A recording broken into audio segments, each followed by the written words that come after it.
No legislative session has attracted so much attention and concern from farmers in Minnesota as what we've seen this year. With major issues like property tax relief and mandatory buffer strips on the table, these are real dollar issues for farmers. Requiring buffer strips has been a very sore spot for farmers because of the cost of building and the loss of what is now farmable land. And while there was an implementation delay, there was little else for farmers to cheer about. So they added another layer of confusion on this. They're not allowing for any time for the DNR to remap those waters to make it easier for farmers to see what they have to do.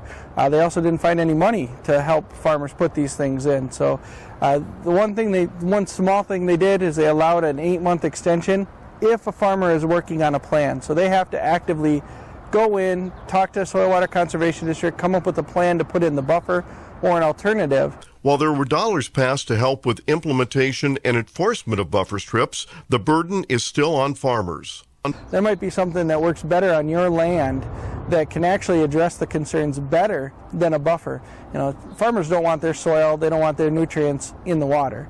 And the environmentalists don't want their nutrients in their soil in the water. It really is a win-win if they can get in there and do something that'll help their farm, help their profitability, keep those nutrients available for the land and the plants, and help protect the water quality. So I would really encourage everyone to get into their local Soil Water Conservation District and figure out what their options are. Water quality and water runoff has always been a big issue in Minnesota.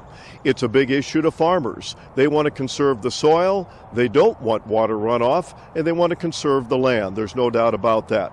Buffer strips, though, being mandatory is an important issue for farmers to deal with. The best advice now, go into your county office and find out what you need to do in the future. This is Lynn Ketelsen reporting.